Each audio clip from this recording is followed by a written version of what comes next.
If you think you might have Ehlers-Danlos syndrome or EDS and you're hypermobile, this is an article that you should read. It's on Statnews, as you can see up there, and my ugly ass won't be in the mirror, I promise. As you can see, it's called Revenge of the Gaslit Patients. A lot of young women out there, and middle-aged women and such, have known that something has been wrong with them for years, but medical science has been unable to diagnose them. This article focuses on a lot of these young women now are young budding scientists in their 20s and 30s, and they're actually making headway with hypermobile EDS. In fact, one of them has even claimed to have discovered a gene for hypermobile EDS. Postdoctorate student Courtney Gensimer is discussed in the article, and she's the one who has discovered the gene for hypermobile EDS, and it should be published later this year.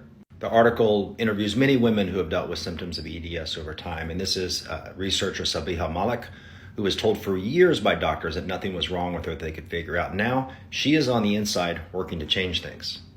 Why is this important to me? Why am I talking about this as a dermatologist? Well, it was 3 dermatologists who actually discovered EDS and first described it. One of them was a Russian with a name that I can't even pronounce with my non-Slavic tongue.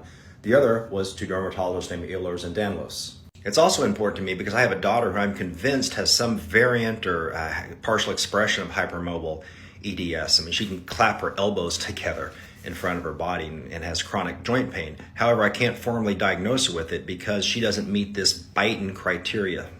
This Beighton scale is a 50-year-old diagnostic tool for EDS, and you bend people's fingers back, you check the mobility and the hyperflexibility of various joints, and you grade it on a 9-point scale.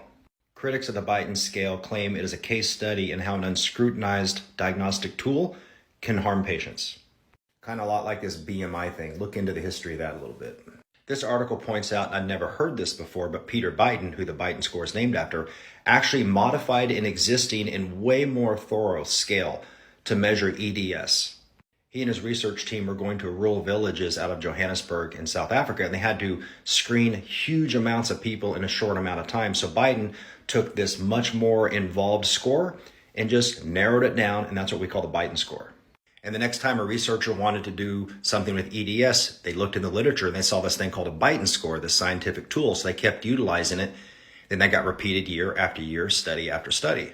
The Beighton score is a screening tool to screen large amounts of people, and it's going to miss a tremendous amount of people with hypermobile EDS. Again, if you have hypermobile EDS or suspect one of your loved ones does, please read this article. It's quite eye-opening. Take care, everybody. I wish you well.